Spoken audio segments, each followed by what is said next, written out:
Welcome to Running the Table, the podcast where we run through everything on the table in the world of college basketball. The bracket is set and a path has been forged. The question is, who will step into Purdue's way should they keep surviving and advancing?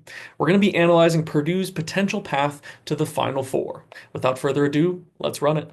It's been a while since I've done this video, all the way back since Purdue actually made it to the Final Four back in 2024. But we've got quite a path laid out in front of us, starting with the 2:15 first round matchup of Purdue against the Queen's University Royals out of the A-Sun.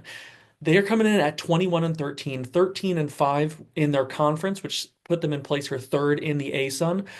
They battled their way through that conference tournament, upsetting both Austin Peay and Central Arkansas as two teams tied for first in the conference on their way to stealing their first ever bid and sealing their first ever bid to the NCAA tournament in their first year eligible, which is very impressive. All props to them. They are high flying, high scoring. They can score with the best of them across the country. They average 84.9 points per game with six players that shoot or that score 10 plus points per game and shoot 36% from deep as a team. With five guys who shoot over 100 attempts, two of them that shoot over 200 with Chris Ashby and Carson Schweiger. Chris Ashby is really the guy to watch for Queens, and that's the guy that keeps being brought up in terms of this being, another one of those Purdue trouble with the low seed matchup. People want to identify this guy as a Jack Golke type because he shoots 37.5% from three, but on 291 attempts and has only shot 42 twos all year long. So he's going to want to shoot threes a lot. But the thing to note about him is he's not like this unbelievable, crazy leading scorer for them. He averages 11.7 points per game, which is still good. He's one of their top four scorers.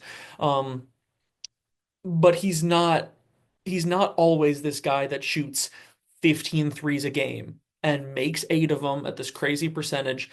He's had roles at times, but that does not stop him from potentially being the answer for Queens in this one in terms of turning it to him for microwave offense and trying to take advantage of Purdue's lack of ability to guard the three-point line.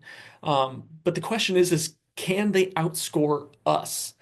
Because against the power four opponents that they've played this year, they have averaged 102.6 points against, including 106 to an Auburn team back in December that we beat by 28 points just a week prior.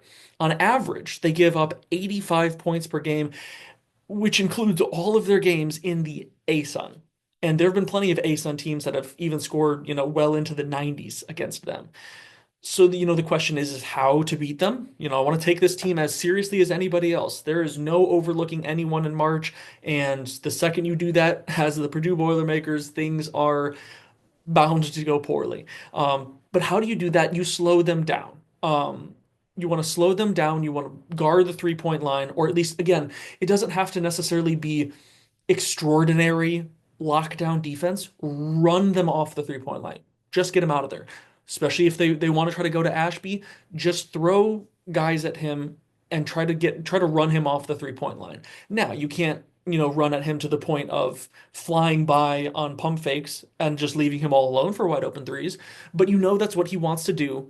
So you close out aggressively, but also be aware of that and just force them to take away the three. Because when it comes down to it, they don't have the size nor the defense to handle the most efficient offense in the country. I feel like this is a game where, especially with how Trey Kaufman-Renn and Oscar Clough played against Michigan and how they've been really turning it up lately in the front court, this is again another game where they should dominate. They have nobody on this team that is heavier than 220 pounds and taller than 6'10", and Clough and TKR should eat them up in the post, and that's not even counting the fact that we still shoot 38% from three. And if we're able to get that going, they might be toast. If we don't reach 90 plus in this game, I would be astonished. The question is, do they? But we'll just have to see on that one. I'm pretty comfortable that all signs are pointing towards Purdue as long as we don't, massively throw ourselves off. But that heads us into the second round, where we have one of two potential opponents. The first being the 7 seed Miami Hurricanes. They're coming in at 25-8, 13-5 in the ACC, which was good for third. This has been an amazing turnaround in Jai Lucas's first year leading the program. It's really been built on the backs of senior transfers Malik Renew from Indiana and Trey Donaldson from Michigan, combined with an emerging freshman in Shelton Henderson. They are pretty balanced between offense and defense. They're top 40 in both of those categories in KenPom. But one of the things that does end up being a little bit of a downfall for them is guarding the interior. And you saw that most recently in their loss to Virginia in the ACC tournament, where they struggled to specifically guard the power forward position and how they attempted to guard Thies de Ritter of Virginia. He really took it to them, and as much as Malik Renew is a much improved player this year, I mean, he's averaging almost 19 points per game, 6.6 rebounds, 2 assists, a steal, and almost a block. But one of the things that I don't think he's improved much on, haven't watched a lot of Malik Renew tape this year, I will admit, but I don't think he's very much of an interior defender at the power forward position. And that is something that, should Purdue get matched up with them, look for TKR to expose. Look for them to attack that, as well as, again, just attack the interior, because they do have a true center in Ernest Ude Jr., who is like that, 6'10", 255, 260. That would be a battle for Clough. But if you get the same intensity and energy out of Clough, then it should be another game where he's able to feast. When it comes down to it, you're going to see in a lot of these matchups that I'm talking about, so much of the game is won inside, not just based on the fact that if you're able to beat a lot of these teams inside, that opens up the outside game, but it also means you're probably winning the rebounding game. You're probably winning the foul game or foul battle, turnover margin, whatever you want to call it. But speaking of turnovers, that's another thing that this team slightly struggles with. They average 11.2 turnovers per game. And against so many of these teams, unless you are a team that also takes care of the ball really well, Purdue definitely has the ability to widen that possession margin, that possession gap, simply by holding onto the ball. That won us the game against Michigan with only 2 turnovers. Even if Purdue doesn't put up their best rebounding performance, you can close that gap, that possession gap, a lot. And Miami's one of those teams that, with the turnovers, with their lack of interior presence, are they going to be able to out rebound us and defend the interior and hold on to the ball all at the same time? There's a lot of things when you're facing the number one offense in the country. There's a lot of things that are going to fall towards Purdue naturally because of that. But moving on to the other potential second round opponent, it's the 10 seed Missouri Tigers. They come in at 20-12, 10-8, which was only good for seventh in the SEC. And if it isn't clear from that record, they are unfortunately kind of limping in to the NCAA tournament at this point. And the way they play, I don't really know how to describe them other than a slightly worse Miami. They also are kind of focused through their one interior scorer. Now, Mark Mitchell may be listed as a guard on ESPN, but he is 6'9", 230 pounds, and he doesn't shoot the three very much. He's only attempted 45 on the season, but he averages 18 points a game, very similar to Malik Renew. And they play very similar in that aspect, with a couple of guards outside that do the work out there, but they want to exist mostly through Mark Mitchell.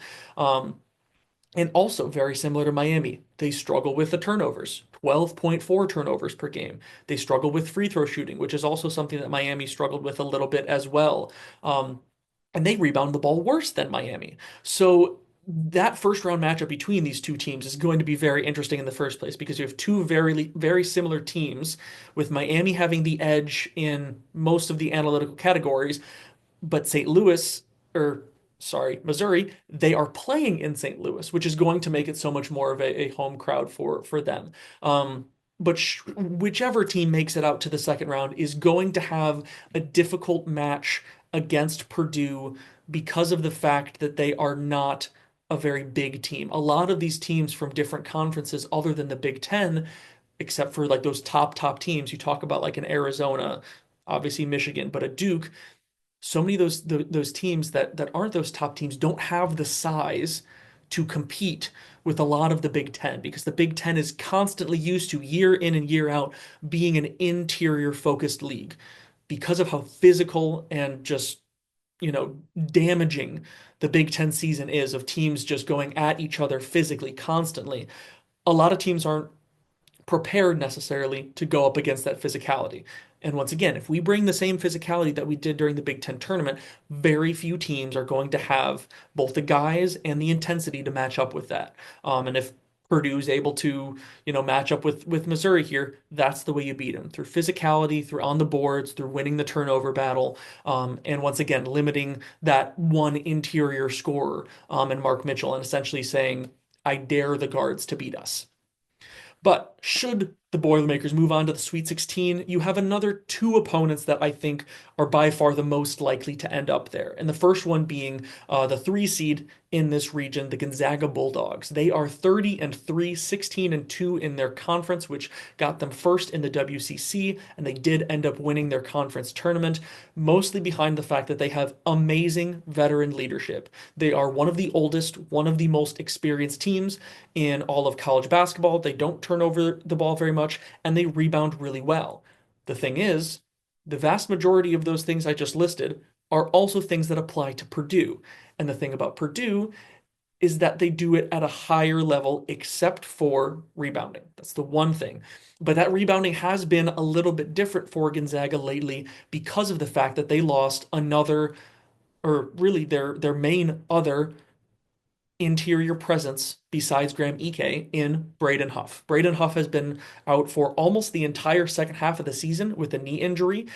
There is a slight possibility they get him back. There's been a lot of rumblings over the past couple of weeks about when Braden Huff might be able to return. The timeline starts at the Sweet 16, which is again where Purdue would match up with them should they both make it there. But if I had to put my money on it, I would guess that Braden Huff does not make it back. And it's just mainly because it would feel like they were rushing him back. And even if he is back, what version of him are you going to get? And he was a fantastic presence for them. He averaged 17.8 points, 5.6 rebounds, 1.5 assists, and you know, was decent everywhere else, but he was a fantastic scorer and a great, combo for Graham Ike to work off of. Not that it's affected their performance all that much over the course of this season, but what it does show is that they're going to be leaning heavily on Graham Ike. First of all, Purdue's already faced and beaten Graham Ike on Gonzaga specifically in the NCAA tournament when we faced them, ironically, 2 years ago, the last time I did this video. And when Purdue has gotten beat this season, when they've gotten their defense exposed, it's been by guards. I don't know if I see a world where Gonzaga outscores Purdue with twos, knowing that, they shoot the ball okay from three, but not at a very high volume. In fact, they only have two guys who have attempted over 100 attempts from three on the entire season. And one of those guys, Adam Miller, only shoots it at about like a 30% clip. So for Gonzaga to win, they would have to dominate 2-point range by so much, and Purdue would have to shoot very poorly from three. And albeit possible, I don't know if I see that happening if we're once again able to keep up the same front court intensity that we did throughout the Big Ten tournament and especially against Michigan. That's kind of what it comes down to. And the other potential opponent is the sixth seed, the BYU Cougars. They come in at 23-11, currently 9-9, which was only good for seventh in a very contested Big 12. And their biggest epitome for this season, their biggest aspect is it's been a tale of 2 seasons riddled by injuries. A lot of it stems from the loss of Richie Saunders. They lost him on Valentine's Day, and they had already gone through a rough stretch of losing 4 straight before that game. After it, it's been a rough adjustment for them to try to recover to losing 18 points per game And he was really part of their massive big three of scoring. You obviously still have AJ DeBonza. AJ DeBonza is incredible. He's pretty much good for 25 to 30 points a game at this point. He's literally averaging 25.3 points per game. He's incredible, very likely to be the number one overall pick, if not number two, just depending on the team's need. Um, but now it's down to him and Rob Wright III. Losing Richie Saunders took their scoring from 20, 30, 40, 6, 61. Oh my Lord, 61 points per game out of their top three to now you take 18 points out of that.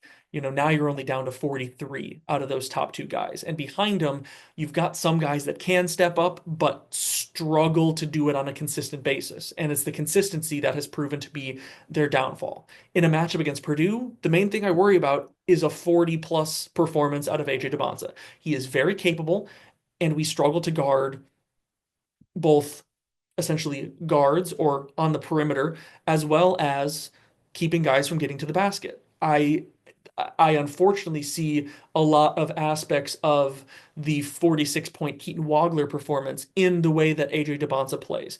He'll beat you from outside if the shot's there, but he's also so athletic and such a good slasher that he'll go right by you. And he goes by good defenders, and Purdue does not have a lot of very good perimeter defenders. But the thing about it is, I would also expect Purdue to win the turnover battle in that type of game and likely win the interior battle because they also don't really have much of anybody when it comes to essentially centers or post presence or post defense because again they play in the Big 12. The Big 12 is very guard focused, it's very outside shooting focused, slasher focused.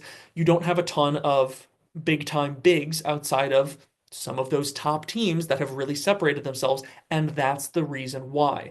Without BYU having that, they're going to have to be extremely one-dimensional and really keep hammering that if they want to come out and beat Purdue in that type of matchup. The only other way that I could see is you also have a random guy like Kennard Davis Jr., which ironically is a guy that I wanted Purdue to get in the offseason. He's only averaging 8.5 points per game, but he's also every once in a while due for a game where he just remembers how to shoot, shoots like 50, 60% from three, makes four or five threes, and has 15 to 20 points. If you get that, all of a sudden you've replaced that Rob Wright-esque third option, and now your offense has entirely opened up. That's the one way that I could see BYU, making some issues for Purdue. But it all just depends. It's game by game because he only averages 32% from three on the season and 8.5 points per game. So it's clearly not a consistent, you know, aspect of his game. It's just whether or not he's on that night. But once again, should Purdue survive all of the madness thus far and find their way back in the Elite Eight, I have three potential opponents that I think are the most likely for them to come up against. And the first one is very obvious. It's the one seed. It's one of the best teams in the country all year long, the Arizona Wildcats. They currently sit at 32 and 2, 16 and 2, which was good for first in the Big 12. Arizona is one of the few teams in the Big 12 that dominates the paint. They live in the paint. They shoot the three pretty well. I mean, they average 36% as a team, but they shoot it at a pretty low volume. They only have, once again, two guys that shoot over 100 three-point attempts on the season in Braden Burries and Anthony Delorso. But both of those guys are pretty good shooters, which is what brings their average up to that 36%. But you combine the low volume, relatively efficient three-point shooting with the dominance that they establish inside, and that makes for the fifth most efficient offense in the league. You've seen Arizona have some great teams coming into March Madness that have fallen short. Tommy Lloyd does not have a great success record in the NCAA tournament. But the way that this Arizona team is different is this team can defend and rebound. They average almost 8 steals per game and 42 and a half rebounds per game with a borderline top 50 tempo. This team just wears you down all over the court. This would be a very, very hard matchup for Purdue. There's no doubt about that. There's a reason why they have been consistently one of the best teams in the country. If you get an A plus Purdue game against an A plus Arizona game, this is a dogfight. But if Purdue doesn't bring it in pretty much every aspect of the game, this is an extremely tough, matchup. The way that it could fall in the Boilermakers' direction is really, to me, it comes down to Purdue playing the Wisconsin brand of basketball. Get hot from three. We have the guys to do it. If we make it that far, that means we're probably playing pretty well, and playing good basketball, probably hitting our shots, which means I wouldn't put it out of the question. But this doesn't feel like a game where Purdue would be able to dominate the interior enough that we would be able to overcome having a bad shooting night from outside. Now, you could say the same thing about playing Michigan.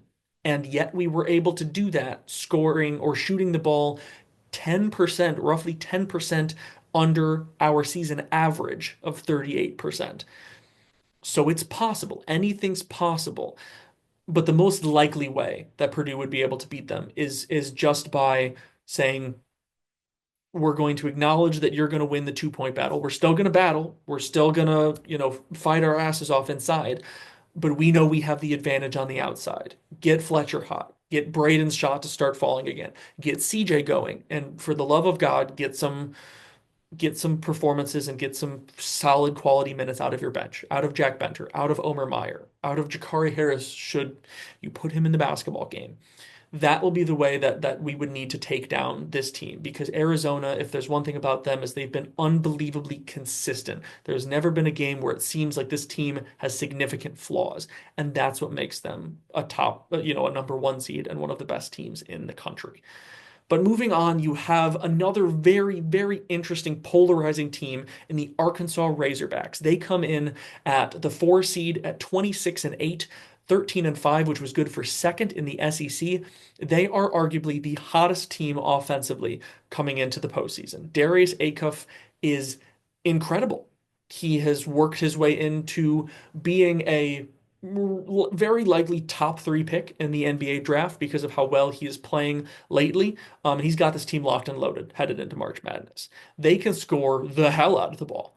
They average a scorching 90 points per game as a power four team. You see some of these mid-majors go and average insane amounts of points because, they have a good offense and they don't tend to come up against very good defenses. But Arkansas has faced some pretty good defenses and they still average 90 points per game. And the reason they're able to do that is they maximize possessions really well by playing super fast. They are 20th in tempo in the country while also only averaging 9 turnovers per game. So they take care of the ball. That is going to be a very difficult team to come up against, especially when they also average 39% from three.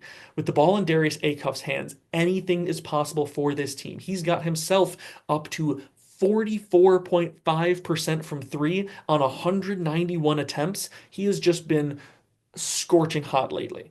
And that's the thing for them lately when they get beat, and it's only been a few times recently, it's not their offense. Their offense is fine, which is kind of like the same thing as Purdue. It falls entirely on their defense. Um, they can get torched if a team gets hot. They're, just inside top 50 in defensive efficiency. But the other thing is they tend to give up a lot of free throws because their defense also fouls a lot. The way that Purdue would come out ahead on this team is you do everything you can, everything you possibly can to avoid getting 40 bombed by Acuff because he is extremely capable. And given our susceptibility to getting beaten by guards, I would be very scared of that. But then also force this team into foul trouble, establish the inside game, establish Clough, establish TKR, and see if you can get this team out, in foul trouble in weird different rotations, and just mess up their offensive flow that they really build their entire game script off of. And the last team is a team that I myself and a lot of people, if you've been following this channel or the Big Ten in general, are all too familiar with. It's the Wisconsin Badgers. They are the 5 seed in this region, coming in at 24-10, 14-6 in the conference, which is good for fifth in the Big Ten this year. It might not be the SEC, but this team plays run and gun just about the same as them. When they get hot, good luck. You may not get another defensive rebound again. They shoot some of the most threes on average as a team, and when they are falling and falling at a high percentage, they look unstoppable. You've seen them go on the road and beat the top teams of the Big Ten this year because of the fact that they make 15 plus threes. I've talked about this previously. Um, and, we are all too well aware what Wisconsin is capable of. But their downfall is living and dying by the three. And you saw that in their second matchup against Michigan this season. And that came in the Big Ten tournament. They were a little bit cold in the first half, and they couldn't get those threes to fall. And they found themselves in a deficit, a rather significant deficit. They tried their best to climb out of it by turning it on in the second half. But when you aren't able to perform like that for all 40 minutes, or say maybe 30 out of the 40 minutes, all of a sudden you find yourself in a far more precarious position to try to come back from.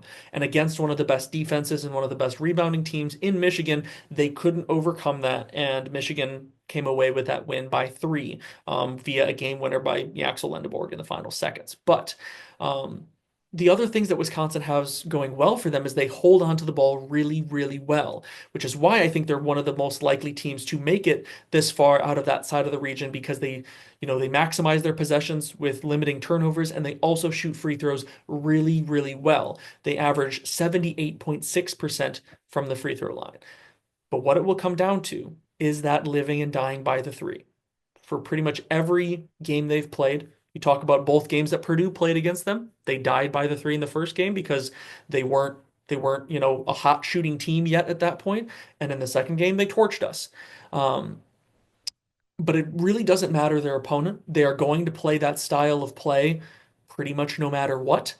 And whether it's the first round, whether it's the Elite Eight in this game, or should they make an insane run and it be in the Final Four or national championship game, when those threes stop falling, that's going to be night night for the Wisconsin Badgers. But that is Purdue's potential path. There's a lot of different ways this can go. You've got a very talented region, except in all honesty, it probably set up in one of the more favorable ways that I think it could have for Purdue. We will see where it lies. We will see if Purdue makes it far enough for some of these hypotheticals to even be in the question. Um, but I like Purdue's chances with the way that they're playing right now and with the chip on their shoulder and the intensity that they showed up to the Big Ten tournament with. If you see that same intensity out of the Boilermakers, watch out. We could be talking about them as a second weekend and beyond team. And quite frankly, I firmly believe they should be. But that's all I've got for today. With the first four already going down and the first round coming so very soon, keep an eye out for our previews and predictions, as well as any recaps that I'm going to be able to do so long as Purdue's season is still alive. Make sure to join the Running the Table Bracket Challenge. Link will be in the description with the password capital RTT 2026. Get your picks in before they lock Thursday morning at 11 a.m. Eastern before the first round games start. But if you want more from us, like, comment, and subscribe. And until next time, I'm out.